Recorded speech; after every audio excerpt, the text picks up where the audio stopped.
Yet we're all ignorant. That's why we're in this material world. If we weren't ignorant, we wouldn't be here. We'd be in the spiritual world. And actually, if we become Krishna conscious, we can be in the spiritual world while we're here in the material world at the same time. And that's what this consciousness of the self-realized soul is like. Outward, you look through the senses and you see the same old material world. But inward, you look through consciousness and you see Krishna. Krishna is there. Why don't we see him? Because we're ignorant. Therefore, this knowledge given in Bhagavad-gītā, śrī-bhagavān, Chaitanya Charitamrita, Nectar of Devotion, etc., etc., etc. This knowledge is required to awaken our natural Krishna consciousness. The Krishna consciousness is already there, but we're in denial about it because we don't understand it. Like those dreams that we can't remember in the morning. Something happened that was outside our normal experience. We didn't have a word for it. We didn't have a label. We didn't have a concept. So we can't bring it into normal consciousness. Similarly, everyone is actually Krishna conscious. We all have a relationship with Krishna every moment. But because we don't have the terminology, we don't have the concepts, we don't have the science to describe it, we can't bring it into our normal consciousness. It's like, well, we're struck dumb. We can't say it. So we go into unconsciousness about it rather than see how ignorant we really are. So don't be unconscious, don't be foolish, don't be ignorant. Do the work. Don't be lazy. Like Krishna says right in the beginning of the 3rd chapter, he says, do your duty, because nobody can even maintain their body without work. So what is your duty? Your duty this week is to take one verse of Bhagavad-gītā and look up every word in the verse in the purport. That's why we put the whole Sanskrit dictionary online, so that you can use it to understand these books. It's not just a decoration for our website. Oh, cool, he's got the whole Sanskrit dictionary. No, it's to use it so that you can know the meaning of these words and see which meaning out of all the possibilities is actually being used in Bhagavad-gītā.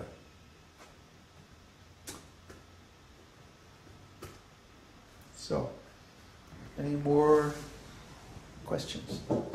This needs to go outside. No questions. Oh boy. I've done it again. Said something so outrageous, so impossible. Freak him out. I don't try to do it either, really. See, my expectation is I'll say these things that seem perfectly reasonable to me, and people will say, ah, yes, that's a good idea, I will do it. Instead, what happens? They all run for cover. Nobody writes me for 3 days afterwards. You know. What's he said now? Oh my God. He wants me to do what? That's the last thing in the world I want to do. Well, sometimes spiritual life is like that. Sometimes you have to do things that you don't really want to do. Sometimes you have to accept things about yourself that you really don't want to see, that you'd really rather not deal with. But from my point of view, I see that everyone is like ducking their real responsibility. We're trying to use these words to communicate, but nobody really knows what these words mean. I'm taking the thoughts in my head and coding them into some language, speaking them, and you're hearing them, and then you have to decode them and try to figure out what I'm talking about.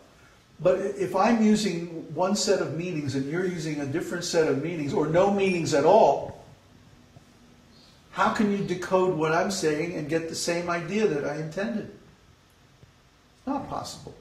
It's not possible. It's like the ultimate game of telephone.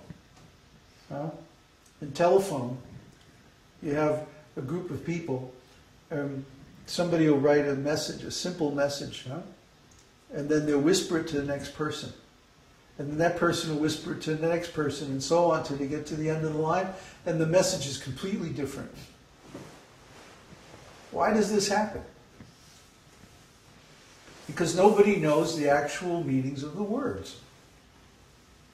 So they'll hear one thing, understand something else, and speak yet a third thing to the next person. And then by the time it gets to the end of the line, it's hilariously distorted. Huh? But it's not funny when it's really about our life and happiness and whether or not we can be successful in this human form of life. Then it's not a game anymore, it's real. And guess what? All the information you need to be successful in human life is there in Bhagavad-gītā. But if you can't understand the meanings that Prabhupada intended in the words that he wrote, you won't get it. My godbrothers are the perfect example. They've been reading Bhagavad-gītā. Many of them can still quote more shlokas than I can. But because they never looked up any of the words, it's simply parroting. And because of that, they can't apply the knowledge. Like Prabhupada says, if someone's actually Krishna conscious, then all their desire for material things goes away. And I can confirm this. This is true. There's nothing that I want in this material world. I want Krishna. And I won't be satisfied with anything less. Why? Because I'm Krishna conscious. If you're Krishna conscious, you'll feel the same way. Yeah, some of these things in this world might be useful for doing a little preaching or something like that. But yeah, they're not required.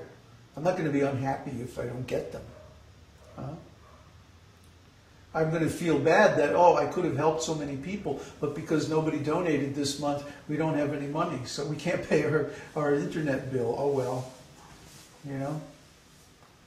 I'm going to feel bad because I could have done more to help people, but I'm not going to feel bad for myself. I feel great about myself because I already got the benefit of these instructions. Why? Because I took the trouble to look up every word and understand what Srila Prabhupada really means by every single sentence in this book. That's why I can turn around and take something like Vedanta Sutra, and in 4 months I can write a complete commentary on it. Because I actually understand what's in these books. You can too. You just have to do the work. I can't do it for you. You can't be a spectator when it comes to learning transcendental knowledge. You have to do the work. And you have to do the practices too. Then you can understand what Prabhupada's talking about. Question? No questions? Boy, I've really done it this time.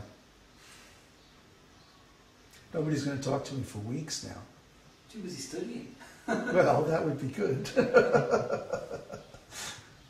How's the drum?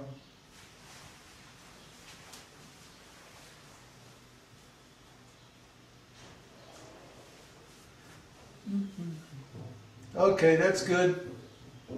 That's good. Okay, that's good. It's good. Laura says, "Oh, this is wonderful." Who? Laura and Stephen. No, Oh, Laura's there. Great. No, we think this is a great lesson, Stephen says. Okay. So I'm not in the doghouse, huh? What was your question, Luciano? I have a sort of practical, personal question. Trying to understand the text. I was thinking of my personal experience before coming in contact with Krishna consciousness. As a father, in the past, I wanted to have a sense of desire to give my daughter clothes, a good upbringing, a good house, etc. But now I find satisfaction sort of when my daughter sings Hare Krishna by herself, spontaneously. Spontaneous. Yes. Or, for example, when she asks me about God. And Can we make this like short? Yep. So my question is, when I hear my daughter singing Hare Krishna by herself, that gives me satisfaction. So, is that sense desire? No, because it's in relation with Krishna.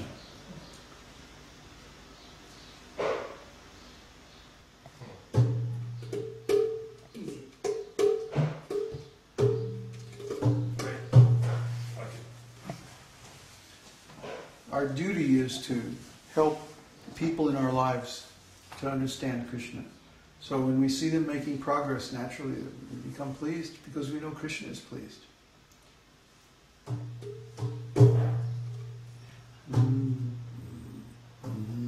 Try about A flat.